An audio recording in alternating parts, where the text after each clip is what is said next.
ವಸತಿ ಇಲಾಖೆ ಒಬ್ಬರು ಅಧಿಕಾರಿ ಇರ್ಬೋದು, ಅವರಿಗೆ ಡೈರೆಕ್ಟ್ ಹಣ ಕೊಟ್ಟು ಕೇಸಿಂದ ಇವತ್ತು ರೈತರ ಒಬ್ಬ ಪಂಚಾಯತಿ ಚೇರ್ಮನ್ ಇವತ್ತು ಮನೆ ಒಯ್ತಾನಪ್ಪ ಅಂತಂದ್ರ ಶಾಸಕನಿಗೆ ಯಾವುದೇ ತರವಾದಂತ ಬೆಲೆ ಇಲ್ಲಿ ಇಲ್ಲ.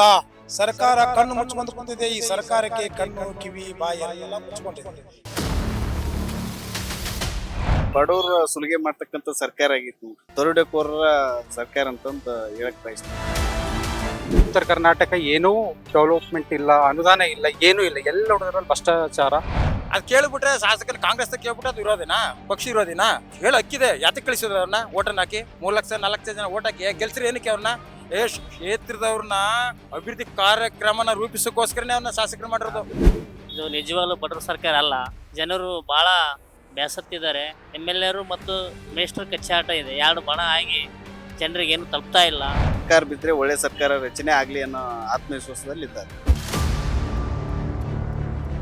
ಸರ್ಕಾರದ ವಿರುದ್ಧ ಸ್ವಪಕ್ಷದ ನಾಯಕರೇ, ಸ್ವಪಕ್ಷದ ಶಾಸಕರೇ ಇವತ್ತು ಭ್ರಷ್ಟಾಚಾರದ ಆರೋಪವನ್ನ ಸರ್ಕಾರದ ಮೇಲೆ ಮಾಡ್ತಾರೆ. ಇದು ಸಾರ್ವಜನಿಕರಲ್ಲಿ ಒಂದು ರೀತಿಯಾಗಿ ಗೊಂದಲ ಉಂಟಾಗ್ತಕ್ಕಂಥ ಕೆಲಸಗಳಾಗ್ತಾ ಇದೆ. ಆಳಂದ ಕ್ಷೇತ್ರದ ಶಾಸಕರಾಗಿರ್ತಕ್ಕಂಥ BR ಪಾಟೀಲ್ರು ವಸತಿ ಇಲಾಖೆಯಲ್ಲಿ ಆಗಿರ್ತಕ್ಕಂಥ ಕೆಲವೊಂದಿಷ್ಟು ವಿಚಾರಗಳನ್ನ ಇಲ್ಲಿ ಬಹಿರಂಗವಾಗಿ ಒಂದು ಹೇಳ್ತಕ್ಕಂಥ ಕೆಲಸವನ್ನ ಮಾಡಿದ್ರು. ಜೊತೆಗೆ ಇಲ್ಲಿ ಆಡಿಯೋ ಮುಖಾಂತರ ಒಂದು ಹೊರಬಿದ್ದಿತ್ತು. ಅಂದ್ರೆ ಆ ಒಂದು ಇಲಾಖೆಯ ಕಾರ್ಯದರ್ಶಿ ಮತ್ತೆ ಆಳಂದ ಶಾಸಕರಾಗಿರ್ತಕ್ಕಂಥ BR ಪಾಟೀಲ್ ಮಾತನಾಡಿರ್ತಕ್ಕಂಥ ಆಡಿಯೋ ಕೂಡ ಹೊರಬಿದ್ದು ಸರ್ಕಾರಕ್ಕೂ ಕೂಡ ಒಂದು ರೀತಿಯಾಗಿ ಮುಜುಗರ ತಂದುಕೊಂಡಿದೆ. ಅದಲ್ಲದೆ ಇವತ್ತು ರಾಜಕಾಗಿ ಅವರು ಕೂಡ 2 ವರ್ಷದಿಂದ ನನಗೆ ವರ್ಕ್ ಆರ್ಡರ್ ಸಿಕ್ಕಿಲ್ಲ, ಈ ರೀತಿಯಾದಂತಹ ಆರೋಪಗಳನ್ನು ಕೂಡ ಮಾಡಿದ್ರು. ಒಂದು ಹೆಜ್ಜೆ ಮುಂದೆ ಹೋಗಿ ಇನ್ನು 2 ದಿನಗಳಲ್ಲಿ CM ಸಿದ್ದರಾಮಯ್ಯನವ್ರನ್ನ ಭೇಟಿಯಾಗಿ ರಾಜೀನಾಮೆ ಕೊಡ್ತಕ್ಕಂಥ ಕೆಲಸವನ್ನ ಮಾಡಿದ್ರು ಆಶ್ಚರ್ಯ ಪಡಬೇಕಾಗಿಲ್ಲ ಅನ್ನೋ ಮಾತುಗಳನ್ನ ನೇರವಾಗಿ ಸ್ವಪಕ್ಷದ ನಾಯಕರೇ ಆಡ್ತಿದ್ದಾರೆ. ಇದು ಸಾರ್ವಜನಿಕರಲ್ಲಿ ಒಂದು ರೀತಿಯಾಗಿ ಗೊಂದಲ ಉಂಟಾಗ್ತಾ ಇದೆ. ಜೊತೆಗೆ ಸಾರ್ವಜನಿಕರಲ್ಲಿ ಸರ್ಕಾರದ ಮೇಲೆ ಯಾವ ರೀತಿಯಾದಂತಹ ಅಭಿಪ್ರಾಯ ಇದೆ 2 ಘಟನೆಗಳಿಂದ, ಬನ್ನಿ ಸಾರ್ವಜನಿಕರನ್ನ ಮಾತಾಡ್ಸ್ಕೊಂಡು ಬರೋಣ. ಇವತ್ತಿನ ನಮ್ಮ ರಾಜ್ಯದಲ್ಲಿ ಈ ಒಂದು ಸರ್ಕಾರ ಯಾವ ರೀತಿ ಜನರಿಗೆ ಒಂದು ಸುದ್ದಿ ಮೂಡಿಸ್ತಾರಂದ್ರೆ, ಇವತ್ತು ನಮಗೊಂದು ಈ ಇಂಥ ಸರ್ಕಾರ ಈಗ ಈ ರಾಜ್ಯಕ್ಕೆ ಏಕೆ ಹಿಂಗ್ ಮಾಡ್ತಾ ಇದೆ ಅಂತ ಒಂದು ನಮ್ಮದೇ ಒಂದು ಹೋರಾಟಗಾರರಾಗಿ ನಾವು ಎಷ್ಟೇ ಹೋರಾಟ ಮಾಡಿದ್ದೇವೆ.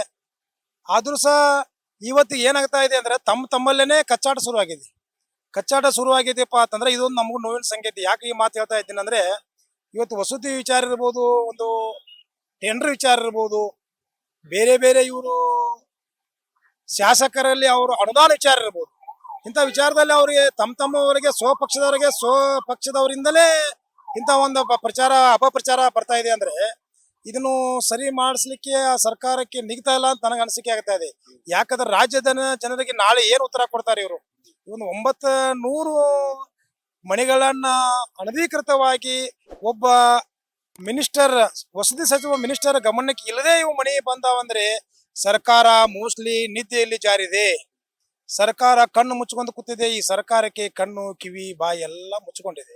ಯಾಕೆ ಈ ಮಾತು ಹೇಳ್ತಾ ಇದ್ದೀನಿ ಅಂದ್ರೆ, ಬಡವರ ಹತ್ತಿರ ಸುಲಿಗೆ ಮಾಡಿ ಡೈರೆಕ್ಟ್ ಆಗಿ ಆ ಒಂದು ಆಡಳಿತ ಪಕ್ಷ, ಆ ಒಂದು ವಸತಿ ಇಲಾಖೆ ಒಬ್ಬರು ಅಧಿಕಾರಿ ಇರ್ಬೋದು, ಅವರಿಗೆ ಡೈರೆಕ್ಟ್ ಹಣ ಕೊಟ್ಟು ಕೇಸಿಂದ ಇವತ್ತು ರೈತರ ಒಬ್ಬ ಪಂಚಾಯತಿ ಚೇರ್ಮನ್ ಇವತ್ತು ಮನೆ ಒಯ್ತಾನಪ್ಪ ಅಂತಂದ್ರ ಶಾಸಕನಿಗೆ ಯಾವುದೇ ತರವಾದಂತ ಬೆಲೆ ಇಲ್ಲಿ ಇಲ್ಲ.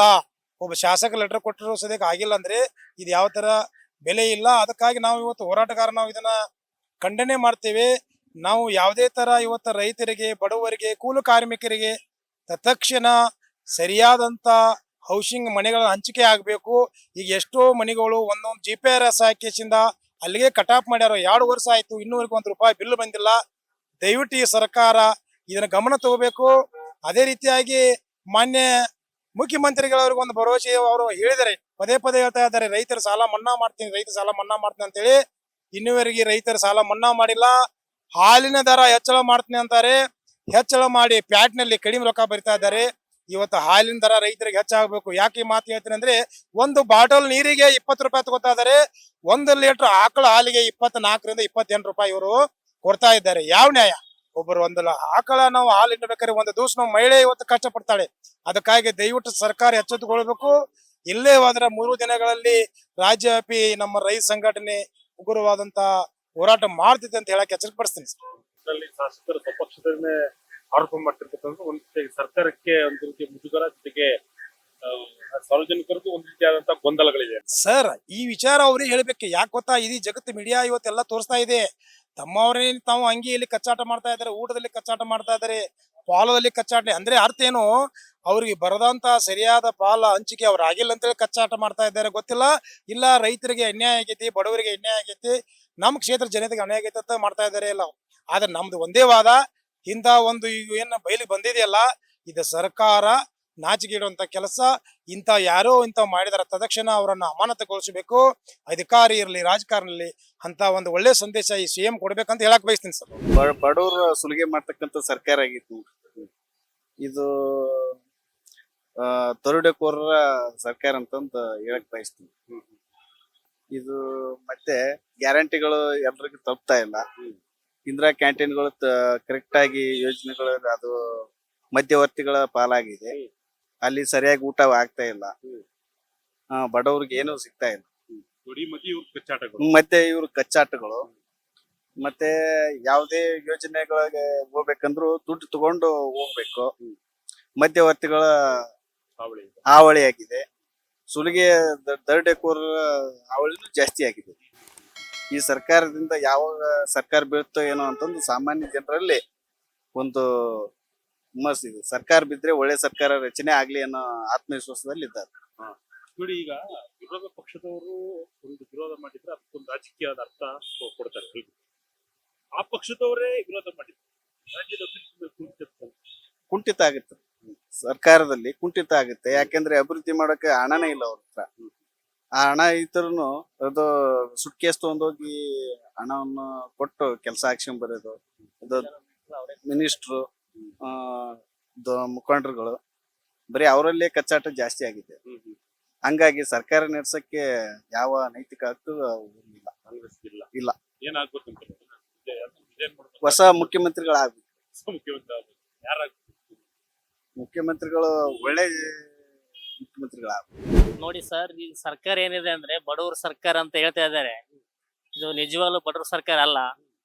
ಜನರು ಬಹಳ ಬೇಸತ್ತಿದ್ದಾರೆ.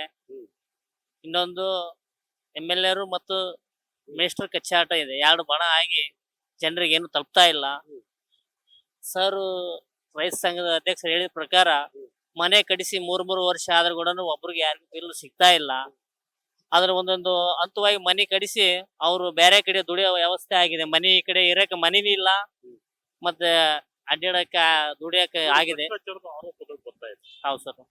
ಕಾಂಗ್ರೆಸ್ ಪಕ್ಷದ ಶಾಸಕರಿಂದ ಬರ್ತಾ ಇದೆ ಸರ್. ಅದು ಏನಾಗ್ಬಿಟ್ಟಿದೆ ಅಂದ್ರೆ, ಮಿನಿಸ್ಟರ್ಗಳು ತಾವೊಂದು ಕೆಲಸ MLA ಗೊತ್ತಿಲ್ಲದ್ರೆ ಮಾಡ್ಬೇಕಂತ ಮಾಡ್ತಾರೆ. ಅದು ಮತ್ತೆ MLA ಗೊತ್ತಾಗ್ಬಿಟ್ಟು ಇದಕ್ಕೇನ ಅವರು ಅಪವಾದ ಮಾಡ್ತಾರೆ. ಬೇರೆ ಪಕ್ಷ ಇರೋದ್ ಪಕ್ಷ ಕೆಲಸ ಇದಕ್ಕೆ ಅಪವಾದ ಮಾಡೋದು ತಾವೇ ಮಾಡ್ತಾ ಇದಾರೆ. ಇರೋದ್ ಪಕ್ಷ ಮಾಡ್ಬೇಕಾಯ್ತು. ಅದನ್ನ ಬಿಟ್ಟು ಅವ್ರು ಸ್ವತಃ ಅವ್ರ ಪಕ್ಷದವರೇ ಶಾಸಕರಿಗೆ ಗಮನಕ್ಕೆ ಏನು ಇವ್ರು ಮಿನಿಸ್ಟ್ರು ಗಮನಕ್ಕೆ ತರ್ತಾ ಇಲ್ಲ. ಅವರು ಇವ್ರ ಮ್ಯಾಗ ಅಪವಾದನ್ನ ಮಾಡ್ತಿದಾರೆ ಸರ್. ತಪ್ಪು, ಇದು ಬಹಳ ತಪ್ಪು ಸರ್. ಇದು ಅದನ್ನ ಮುಖ್ಯಮಂತ್ರಿಗಳು ಸರಿಪಡಿಸ್ಬೇಕು ಸರ್. ಅದನ್ನೆಲ್ಲ ಇದೇ ನಮ್ಮ ಕೋರಿಕೆ. ಹಾ ಸರ್. ಸಾರ್ವಜನಿಕರು ಮುಂದಿನ ದಿನಮಾನಗಳೇ ಇವ್ರಿಗೆ ಸರಿಯಾದ ಪಾಠವನ್ನು ಕಲಿಸ್ತಾರೆ ಸರ್. 2 ವರ್ಷ ಆಯ್ತು, ಇವಾಗ 2 ವರ್ಷ ಆಯ್ತು. ಹಳೆ ಹಿರಿಯ ಯಾರು MLA ಅವರು ನಮ್ ಉತ್ತರ ಕರ್ನಾಟಕದ ಎಲ್ಲಾ ಏನೂ ಅನುದಾನ ಇಲ್ಲ. ಉತ್ತರ ಕರ್ನಾಟಕ ಆಗ್ಲಿ ಯಾವುದೇ ಹಿಂದುಳಿದ ಭಾಗ ಅಂದ್ರೆ ಹಿಂದುಳಿದ ಭಾಗ ಆಗಿ ಉಳಿದಿದೆ. ಅದಕ್ಕೆ ಜಾಸ್ತಿ ಜನ ನೊಂದ್ಕೊಂಡಿದ್ದಾರೆ. ಅದಕ್ಕಾಗಿ ಮುಂದಿನ ದಿನಗಳಲ್ಲಿ ಈ ತರದೆಲ್ಲ ತಪ್ಪಾಗ್ಬಾರ್ದ್ರಿ. ಎಲ್ಲ ಕಡೆ ಹಗರಣ, ಜಮೀರ್ ಅಹಮದ್ ಅವ್ರ ಖಾತೆ ಆಗ್ಲಿ, ಮತ್ತೆ ಬೇರೆ ಬೇರೆ ಯಾವುದೇ ಒಂದು ಖಾತೆಗಳಲ್ಲಿ ಹಗರಣಗಳು ಜಾಸ್ತಿ ಆಗ್ತಾ ಇದೆ. ಅದ್ರ ಬಗ್ಗೆ ಮಾನ್ಯ ಮುಖ್ಯಮಂತ್ರಿಗಳು ಎಚ್ಚೆತ್ಕೊಂಡು ಒಂದು ಮೀಟಿಂಗ್ ಮಾಡಿ ಕ್ರಮ ತಗೊಳ್ಬೇಕು. ಹಿಂದೆ ನೋಡಿ ಯಡಿಯೂರಪ್ಪಾಜಿ ಸರ್ಕಾರ ಇತ್ತು, ಅದು ಎಷ್ಟು ನೀಟಾಗಿ ಕೆಲಸ ಮಾಡ್ತು ಅಂತ ಎಲ್ಲರಿಗೂ ಗೊತ್ತು. ಈ ತರದ್ ಯಾವ್ದು ಹಗರಣ ಜಾಸ್ತಿ ಆಗಿಲ್ಲ, ಹಗರಣ ಇಲ್ಲ. ಮುಂದಿನ ದಿನಗಳಲ್ಲಿ ಒಂದು ಸ್ವಚ್ಛವಾದ ಅಂತ ಸರ್ಕಾರ ಜನ ಬಯಸ್ತಾ ಇದೆ. ನೀಟಾಗಿರೋದು ಸರ್ಕಾರ ಬಯಸ್ತಿದೆ. ಮುಂದಿನ ದಿನಗಳಲ್ಲಿ ನೋಡ್ಬೇಕು. ಯಾಕಂದ್ರೆ ಎಲ್ಲ ಕಡೆ ಭ್ರಷ್ಟಾಚಾರ. ನಮ್ಗಂತೂ ಉತ್ತರ ಕರ್ನಾಟಕ ಏನೂ ಡೆವಲಪ್ಮೆಂಟ್ ಇಲ್ಲ, ಅನುದಾನ ಇಲ್ಲ, ಏನೂ ಇಲ್ಲ. ಎಲ್ಲ ನೋಡಿದ್ರಲ್ಲಿ ಭ್ರಷ್ಟಾಚಾರ. ಎಲ್ಲಾ ಕಡೆ ಇದೇ ಮಾತು, ಬರೀ ಅದು ಲಂಚ, ಇದು ಅದು ಭ್ರಷ್ಟಾಚಾರ ಇದೇ ನಡೀತಾ ಇದೆ. ಜಾಸ್ತಿ ಜನ ನಮ್ಮ ಭಾಗದಂತೂ ಈ ತರ ಕೇಳೇಬಾರ್ದು. ಅಷ್ಟು ಈ ತರ ಪ್ರಾಬ್ಲಮ್ ಆಗಿದೆ ಅದು. ನೋಡಿ ಹಿರಿಯ ಶಾಸಕರೇ ಹೌದು. ಎಲ್ಲರೂ ಕೂಡ ಬಹಳ ಅನುಭವಿ ಶಾಸಕರು. ಹ್ಮ್ ರಾಜಕಾಗೆ ಬಿ ಆರ್ ಪಾಟೀಲ್ ಈ ರೀತಿಯಾದಂತ ಕಾಂಗ್ರೆಸ್ ಶಾಸಕರು ಆರೋಪನ ಮಾಡ್ತಕ್ಕಂಥ. ಹೌದು. ಈಗ ನೋಡಿ ಶಾಸಕರಿದ್ದಾರೆ ನಮ್ ಭಾಗದ ಆ ಪ್ರಭಾವಿ ಶಾಸಕರು BR ಪಾಟೀಲ್ ಜಿ ಅವರಿದ್ದಾರೆ.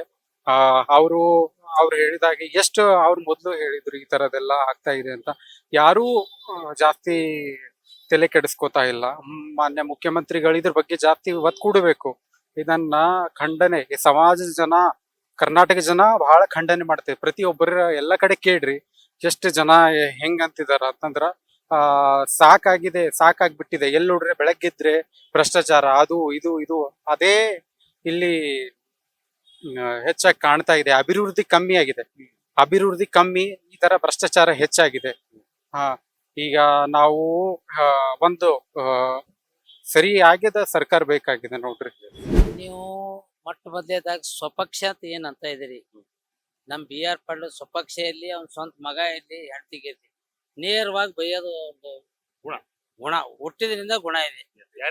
ಯಾರೇ ಆಗ್ಲಿ ತಪ್ಪು ಮಾಡಿದ ಮನುಷ್ಯ ಅವನ್ ಯಾವನೇ ಇರ್ಲಿ ತಪ್ಪು ಅನ್ನೋದು ಅವ್ರಿಗೆ ಹುಟ್ಟು ಗುಣ. ಅದು ಸ್ವಪಕ್ಷ ಅನ್ನೋದು ಸೆಕೆಂಡ್ ಬರುತ್ತೆ.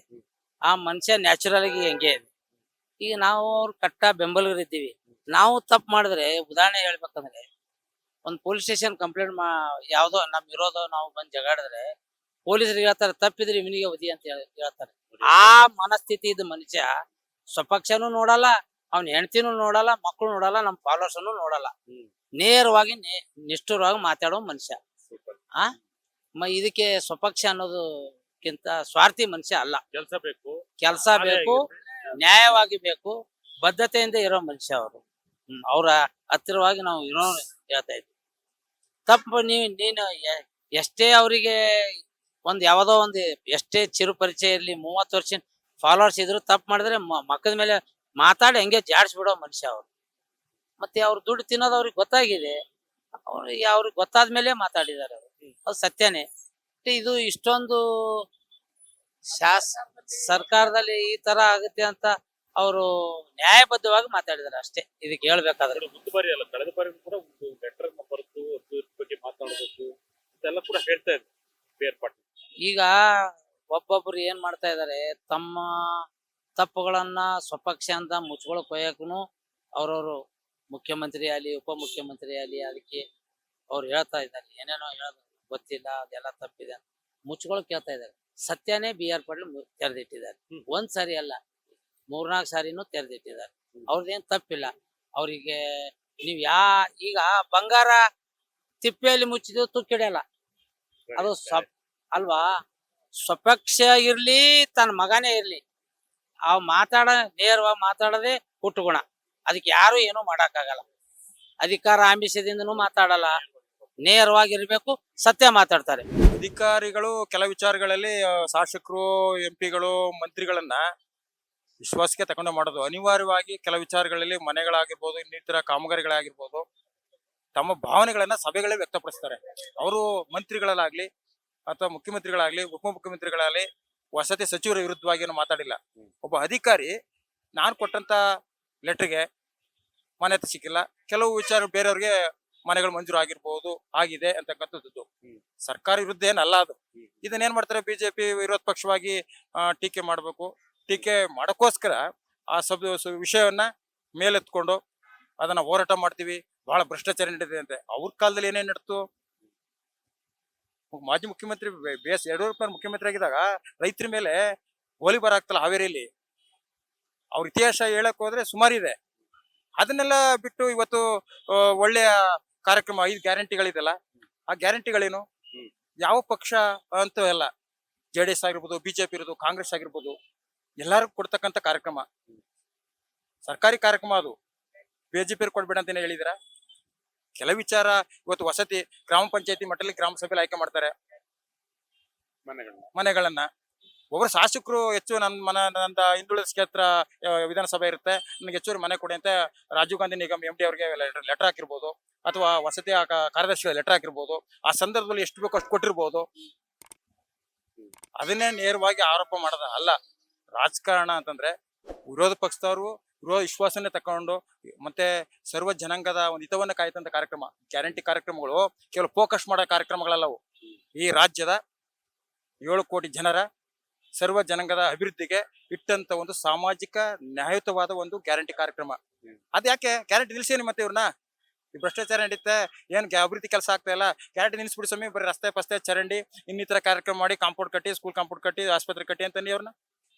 ಇದು ಬಿಜೆಪಿ ಅಂತ ಏನು ಓಟ್ ಹಾಕಿರ್ತಾರೆ ಅವ್ರಿಗೂ ತಲುಪಿರುತ್ತೆ. ಅದನ್ನ ಅರ್ಥ ಮಾಡ್ಕೊಂಡ್ ಮಾತಾಡ್ಬೇಕು. ಸುಮ್ನೆ ರಾಜಕಾರಣ ಮಾತಾಡೋದ್ರಲ್ಲಿ ಅರ್ಥ ಇಲ್ಲ. ಈಗ ರಾಜೀವ್ ಕಾಗೆ ಅವರು ಸ್ಟೇಟ್ಮೆಂಟ್ ನೋಡಿದ್ರೆ ಯಾರು? ರಾಜೀವ್ ಕಾಗೆ ಹೇಳಿ. ಹ್ಮ್ ಅವರು ನನಗೆ ಅನುದಾನ ವಿಚಾರಕ್ಕೆ ಸಂಬಂಧಪಟ್ಟಂತೆ ಬಂದಿಲ್ಲ, ಜೊತೆಗೆ ಅಭಿವೃದ್ಧಿ ಕಾರ್ಯಗಳೆಲ್ಲ ನಿಂತು ಹೋಗ್ತಿದೆ, ಹಾಗಾಗಿ ನಾನು ಕೂಡ ಒಂದ್ 2 ದಿನ ರಾಜೀನಾಮೆ ಕೊಟ್ಬಿಡ್ತೀನಿ ಅಂತ ಹೇಳಿಕೆಯನ್ನು ಕೊಟ್ಟಿದ್ದೆ. ಈ ಕ್ಷೇತ್ರದ ಈಗ ಒಬ್ಬ MLA, ಕಾಗವಾಡ ಕ್ಷೇತ್ರ, ಆ ಕಾಗವಾಡ ಕ್ಷೇತ್ರದ MLA ಅವರು ಕಾಂಗ್ರೆಸ್ ಪಕ್ಷದವ್ರೆ, ಹಿರಿಯ ರಾಜಕಾರಣಿ, ಬಹಳಷ್ಟು ಇದೆ. ಬಹಳ ಹಿರಿಯರು. ಆದ್ರೆ ಏನ್ ಸಮಸ್ಯೆ ಅಂತಂದ್ರೆ ಒಂದು ಕ್ಷೇತ್ರದ ಒಂದು ಗ್ರಾಮಕ್ಕೆ ಅಥವಾ ಹೋಬಳಿ ಮಟ್ಟಕ್ಕೆ ಹೋದಾಗ ತಕ್ಷಣ ಅವರು ಒಂದು ಆ ಊರಿನ ಜನದ ಮೂಲಭೂತ ಸೌಕರ್ಯನ ಕೇಳ್ತಾರೆ. ಕೊಟ್ಟಾಗ ನಾವು ಇವತ್ತು 224 MLA ಈ ರಾಜ್ಯದಲ್ಲಿ ಇರೋದು, ಈ MLCಗಳಿದ್ದಾರೆ 75 ಜನ. ಇವ್ರಿಗೆಲ್ಲ ಹಂಚಿಕೆ ಆಗ್ಬೇಕು. ಕೆಲವು ವಿಶೇಷವಾಗಿ ಕಲ್ಯಾಣ ಕರ್ನಾಟಕ ರಾಜ್ಯ ಇದೆಲ್ಲ ಈ ತರ ವಿಶೇಷವಾಗಿ ಅನುದಾನಗಳನ್ನ ಬಿಡುಗಡೆ ಮಾಡ್ತಾರೆ. ಆಗ ಕ್ಷೇತ್ರದಲ್ಲಿ ನಾವು ಬಿಡುಗಡೆ MLA ಅವರು ಇಷ್ಟು ಕೋಟಿ ರೂಪಾಯಿ ಕೊಡಬೇಕು ಅಂತ ಮುಖ್ಯಮಂತ್ರಿಗಳಿಗೆ ಸಂಬಂಧಪಟ್ಟ ಇಲಾಖೆಯವ್ರಿಗೆ ಹೇಳಿದಾಗ ಅವ್ರು ಸರಿದೂಗಿಸ್ತಕ್ಕಂತ ಒಂದು ಇಚ್ಛೆಯನ್ನ ಹೊಳ್ತಾರೆ ಮಂತ್ರಿಗಳು, ಮುಖ್ಯಮಂತ್ರಿಗಳು. ಆ ಸಂದರ್ಭದಲ್ಲಿ ಯಾವ್ದೋ ಒಂದು ತಕ್ಷಣ ಕಾಮಗಾರಿ ಪೂರ್ಣಗೊಳ್ಬೇಕು ಅಂದಾಗ ಆ ಸಂದರ್ಭದಲ್ಲಿ ಆಗಿರಲ್ಲ. ಅದೇನೇನು ಕೊಟ್ಟಿಲ್ಲ ಅಂತ ಅಲ್ಲ, ಅವರು ನಮ್ಮ ಕ್ಷೇತ್ರದ ಜನದ ಪರವಾಗಿ ನನ್ಗೆ ಅನುದಾನ ಸಾಕಾಗ್ತಾ ಇಲ್ಲ, ಮತದಾರನ ಒಂದು ಇಚ್ಛಾಶಕ್ತಿಯಿಂದ ಅಭಿವೃದ್ಧಿ ಕಾರ್ಯಗಳನ್ನ ನಡೆಸ್ಲಿಕ್ಕೆ ಆಗ್ತಾ ಇಲ್ಲ ಅಂತಕ್ಕಂಥ ಭಾವನೆ ಅಷ್ಟೇನೆ. ಅದನ್ನ ಅವ್ರು ಕಾಗೇರಿ ಹೋಗ್ಬಿಟ್ರು, ಕಾಂಗ್ರೆಸ್ನವ್ರು MLA ಹೋಗ್ಬಿಟ್ರು, ಅಭಿವೃದ್ಧಿ ಕಾರ್ಯಗಳು ಅವರೇ ವಿರೋಧಿಸ್ತಾ ಇದಾರೆ. ವಿರೋಧ ಅಲ್ಲ, ಕೇಳೋ ಹಕ್ಕಿದೆ ಒಬ್ಬ ಶಾಸಕರಿಗೆ. ಆ BJP ಅವ್ರಿಗಾಗಲಿ, JDS ಅವರಲ್ಲಿ, ಕಾಂಗ್ರೆಸ್ ಅವ್ರಿಗೆ ಆ ಕ್ಷೇತ್ರಕ್ಕೆ ಇಂಥ ಅನುದಾನ ಕೊಡಿ, ಇಂಥ ಕಾಮಗಾರಿ ಮಾಡ್ಕೊಡಿ ಅಂತಕ್ಕಂಥದ್ದು ಕೇಳೋದು ಬಹಳ ಇದೆ. ಅದ್ ಕೇಳ್ಬಿಟ್ರೆ ಶಾಸಕನ ಕಾಂಗ್ರೆಸ್ ಕೇಳ್ಬಿಟ್ರೆ ಅದು ವಿರೋಧಿನಾ, ಪಕ್ಷ ವಿರೋಧಿನಾ? ಹೇಳ ಹಕ್ಕಿದೆ. ಯಾತಕ್ಕೆ ಕಳಿಸಿದ್ರು ಅವ್ರನ್ನ ಓಟನ್ನ ಹಾಕಿ? 3 ಲಕ್ಷ 4 ಲಕ್ಷ ಜನ ಓಟ್ ಹಾಕಿ ಗೆಲ್ಸ್ರಿ ಏನಕ್ಕೆ ಅವ್ರನ್ನ? ಕ್ಷೇತ್ರದವ್ರನ್ನ ಅಭಿವೃದ್ಧಿ ಕಾರ್ಯಕ್ರಮನ ರೂಪಿಸೋಕೋಸ್ಕರನೇ ಅವ್ರನ್ನ ಶಾಸಕರು ಮಾಡಿರೋದು. ಕೇಳ್ಬೇಕು, ಕೇಳಿ ತಪ್ಪೇನಿಲ್ಲ. ಅದನ್ನ ಕೇಳ್ತಿರತಕ್ಕ ಅಂತಂದ್ರೆ ಕಾಂಗ್ರೆಸ್ ವಿರುದ್ಧವಾಗಿ ಮಾತಾಡಿದ್ರು, ಕಾಂಗ್ರೆಸ್ ಮುಖ್ಯಮಂತ್ರಿ ವಿರುದ್ಧವಾಗಿ ಮಾತಾಡಿದ್ರು, ಕಾಂಗ್ರೆಸ್ ಉಪಮುಖ್ಯಮಂತ್ರಿ ಮಾತಾಡಿದ್ರು, ಮಂತ್ರಿಗಳ ವಿರುದ್ಧ ಮಾತಾಡಿದ್ರು. ಹೌದು, BR ಪಾಟೀಲ್ ರವರು ಒಬ್ಬ ಅಧಿಕಾರಿಗಳಿಗೆ ನನಗೆ ಮನೆ ಕೊಟ್ಟರೆ ವಿಚಾರದಲ್ಲಿ ನನ್ನ ಗಮನಕ್ಕೆ ಯಾರೋ ಲೆಟರ್ ಕೊಟ್ಟರು, ನನ್ನ ಲೆಟರ್ಗೆ ಹೆಚ್ಚಿಗೆ ಗಮನ ಕೊಟ್ಟಿಲ್ಲ ಅಂತಕ್ಕಂಥ ಮಾಹಿತಿ ಹೇಳಿದ್ದಾರೆ. ತಪ್ಪಿನು ಶಾಸಕರು ಹೇಳಿದಾರ? ಮುಖ್ಯಮಂತ್ರಿ ವಿರುದ್ಧ ಮಾತಾಡಿದಾರ? ಇವತ್ತು ನಾನು ಹೋಗಿ ಮುಖ್ಯಮಂತ್ರಿಗಳು ಭೇಟಿ ಮಾಡ್ತಾರೆ ನಾಳೆ. ಈ ತರ ಆಗಿದೆ ಸರ್, ಇದೆ ನಮ್ಗೆ ಈ ತರ ವಿಚಾರ ಆಗಿದೆ, ನನ್ಗೆ ಹೆಚ್ಚಿಗೆ ಇದು ಮಾಡ್ಕೊಡ್ಬೇಕು, ನಂದು ಬಹಳ ಹಿಂದುಳಿದಾಗಿದೆ ನನ್ನ ಕ್ಷೇತ್ರ ಅಂತ ಹೇಳ್ತಾರೆ. ರಾಜೀವ್ ಗಾಂಧಿ ವಸತಿ ನಿಗಮದಲ್ಲಿ ವಿಶೇಷವಾಗಿ ಮಾಡ್ತಾರೆ. ಈಗ ನಮ್ಮ ವರ್ಣ ಕ್ಷೇತ್ರಕ್ಕೆ ವಿಶೇಷವಾಗಿ ಮನೆಗಳು ಕೊಟ್ಟಿದ್ದಾರೆ. ಬಹಳ ಒಂದು ನೀರಾವರಿ ಇಲ್ಲದಂತ ಪ್ರದೇಶಗಳು, ಬಿಲ್ಗೇರ್ ಹೋಬಳಿ ಮತ್ತೆ ಕಲ್ಲಂತ ಹೋಬಳಿ ಅಂತ ಆ ಭಾಗಕ್ಕೆ ತುಂಬಾ ಮನೆಗಳು ಕೊಟ್ಟಿದ್ದಾರೆ. ಅಂದ್ರೆ ಅರ್ಥ ಅಲ್ಲಿಯ ಶಾಸಕರು ತನ್ನ ಕ್ಷೇತ್ರದ ಜನತೆಯ ಮೂಲಭೂತ ಸೌಕರ್ಯ ಬಗ್ಗೆ ಇಚ್ಛಾಶಕ್ತಿ ಇರಬೇಕು. ಇದು ಈಗ ಕೇಳಿರ್ತಕ್ಕಂಥದ್ದು ಇಚ್ಛಾಶಕ್ತಿ ಇರೋದ್ರಿಂದಲೇ ಕೇಳಿದಾರ ಅಂತ ಕೇಳಿದಿರ. ಆದ್ರೆ ಅಕ್ಕೇನು ಕೇಳ್ಬೇಕು, ಕೇಳ್ಬೇಕು. ಅದು ಶಾಸಕರ ವಿರುದ್ಧ, ನಮ್ಮ ಕಾಂಗ್ರೆಸ್ ಪಕ್ಷದ ವಿರುದ್ಧ ಅಲ್ಲ, ಮುಖ್ಯಮಂತ್ರಿ ವಿರುದ್ಧ ಅಲ್ಲ. ಏನು 2 ಬಾರಿ ಮುಖ್ಯಮಂತ್ರಿ ಆಗ್ಬಿಟ್ಟಲ್ಲ ಸಿದ್ದರಾಮಯ್ಯನವರು. ಒಟ್ಟಕ್ಕೆ ಹೆಚ್ಚಿಗೆ ಏನಾರು ಮಾತಾಡ್ಬೇಕು, ಮಾತಾಡ್ತಾ ಇದಾರೆ ಅಷ್ಟೇ. ಅಶೋಕ್ ಅವರು ಮಾತಾಡ್ಬೋದು, ವಿರೋಧ ಪಕ್ಷ ನಾಯಕ ಮಾತಾಡ್ಲೇಬೇಕು, ಯಡಿಯೂರಪ್ಪನವ್ರ ಮಗ ವಿಜೇಂದ್ರ ಮಾತಾಡ್ಬೇಕು, CT ರವಿ ಮಾತಾಡ್ಬೇಕು. ಮಾತಾಡೋದ್ರಲ್ಲಿ ಏನಿದೆ ಅರ್ಥ? ವಿರೋಧ ಪಕ್ಷದಾಗ ಮಾತಾಡ್ತಾರೆ ಅಷ್ಟೇ. ರಾಜಕಾರಣಕ್ಕೆ ಮಾತಾಡ್ತಿರೋದು ಅಭಿವೃದ್ಧಿ ವಿಚಾರ. ನನ್ ಗ್ಯಾರಂಟಿ ನಿಲ್ಸಿ ಅಂತ ಹೇಳ್ರಿ, ಮತ್ತೆ ಅವ್ರಿಗೆ ತಾಕತ್ತಿದ್ರೆ. ಅಂದ್ರೆ BJPಗೂ ತಲುಪ್ತಾ ಇದೆ. ಸಾಮಾಜಿಕ ನ್ಯಾಯದಡಿಲಿ ರಾಜ್ಯದ ಸರ್ವ ಜನಾಂಗದ ಹಿತದೃಷ್ಟಿಯಿಂದ ಬಂದಂತ ಒಂದು ಅನುಷ್ಠಾನ ತಂದಂತ ಗ್ಯಾರಂಟಿ ಕಾರ್ಯಕ್ರಮಗಳು ತಲುಪಲಿ ಅಂತ. ಅದ್ ಬಿಟ್ರೆ ಇದು ಏನೋ ಸುಮ್ನೆ ಪ್ರಚಾರ, ಹೋರಾಟ ಏನು? ಹೋರಾಟ ಒಂದು ಜನರ ಪರವಾದ ಹೋರಾಟ ಮಾಡ್ಬೇಕು. ರಾಜಕಾರಣದ ಮಾಡ್ತೀನಿ ಅಂತೇಳಿ ವಿರೋಧ ಪಕ್ಷದಲ್ಲಿ ಇದ್ದೀನಿ ಅಂತ ರಾಜಕಾರಣಕ್ಕೂ ಮಾಡಂತ ವಿರೋಧ ಮಾಡತಕ್ಕಂತ ಅಲ್ಲ. ಅಭಿವೃದ್ಧಿ ಪರ ಮಾಡ್ತಾ ಆಗ್ತಾ. ಈಗ ಮಳೆ ಉದ್ಬಿಡ್ತು, ಬೆಂಗಳೂರಲ್ಲಿ ಕೆಲವು ಹಳ್ಳ ಪ್ರದೇಶಗಳಲ್ಲಿ ದಿಢೀರ್ ನೀರು ನುಗ್ಗುತ್ತೆ. ಅದಕ್ಕೆ ಮುಖ್ಯಮಂತ್ರಿ ಕಾರಣ? ಪ್ರಕೃತಿ ಆಗ್ತದೆ. ಮತ್ತೆ ರಾಜಕಾಲುವೆಗಳನ್ನು ಒತ್ತುವರಿ ಮಾಡ್ಕೊಂಡಿರ್ತಾರೆ. ಮುಖ್ಯಮಂತ್ರಿಗಳನ್ನ ನೋಡ್ತಾ ಇಲ್ಲ, DK ಶಿವಕುಮಾರ್ ನೋಡ್ತಾ ಇಲ್ಲ ಅಂತ ಅರ್ಥ ಅಲ್ಲ. ಅದು ಪ್ರಕೃತಿ ಇದ್ದಕ್ಕಿದ್ದೆಲ್ಲ ಹೊಡೆಯುತ್ತೆ ಮಳೆ. ತಡೆಕಾಗತ್ತಾ? ಕಾಂಗ್ರೆಸ್ ಏನ್ ಕೆಲಸ ಮಾಡ್ತಾ ಇಲ್ವಾ? ಏನಂದ್ರೆ ಇವಾಗ ಕಾಂಗ್ರೆಸ್ ಗೌರ್ಮೆಂಟ್ ಇದೆಯಲ್ಲ, ಅವರೇ ಸ್ವಪಕ್ಷದವರು ಆತರ ಹೇಳೋದು ತಪ್ಪು, ನಂದು ಅಭಿಪ್ರಾಯ. ಅದು ಆತರ ಆಡ್ಬಾರ್ದು ಮತ್ತೆ ಆತರ ಮಾಡ್ಬೇಕು, ಏನೇ ಇದ್ರೂ ಕೂಡ ತಮ್ಮ ಇದರಲ್ಲಿ ಸಾಲ್ವ್ ಮಾಡ್ಕೋಬೇಕು. ನೋಡಿ, ಇದು ಒಂದ್ ರೀತಿಯಾಗಿ ಸಾರ್ವಜನಿಕರಿಗೂ ಎಫೆಕ್ಟ್ ಆಗುತ್ತೆ ಅಂತ ಡೆವಲಪ್ಮೆಂಟ್ ವರ್ಕ್ ಈ ರಾಜ್ಯದಲ್ಲಿ ಈ ರೀತಿಯಾದಂತಹ ಇವರಿಬ್ಬರ ಸಮನ್ವಯತೆ ಇದೆ. ಹಾ ಇರುತ್ತೆ ಬಟ್ ಅದು ಆಗ್ಬಾರ್ದು ಆತರ. ಸ್ವಪಕ್ಷದ ವಿರುದ್ಧವೇ ಈ ರೀತಿಯಾದಂತಹ ಆರೋಪಗಳು ಕೇಳಿ ಬಂದಿರ್ತಕ್ಕಂಥದ್ದು ನಿಜವಾಗ್ಲೂ ಕೂಡ ಸರ್ಕಾರದ ನಡತೆಯನ್ನ ಪ್ರಶ್ನಿಸುತ್ತೆ. ಇಲ್ಲಿ ಸಿಎಂ ಖುದ್ದಾಗಿ ಇದ್ರ ಬಗ್ಗೆ ಸ್ವಲ್ಪ ಗಮನ ಹರಿಸಬೇಕು, ಜೊತೆಗೆ ಶಾಸಕರ ಕುಂದುಕೊರತೆಗಳನ್ನು ಕೂಡ ಕೇಳಬೇಕು ಅಂತ ಹೇಳಿ ಸಾರ್ವಜನಿಕರು ತಮ್ಮ ಅಭಿಪ್ರಾಯವನ್ನ ವ್ಯಕ್ತಪಡಿಸಿದರು. ಕ್ಯಾಮರಾ ಪರ್ಸನ್ ತೇಜ್ ಜೊತೆ ಶಂಕರ್ ನಾಗೇಂದ್ರ, ವಿಜಯ ಕರ್ನಾಟಕ, ಬೆಂಗಳೂರು.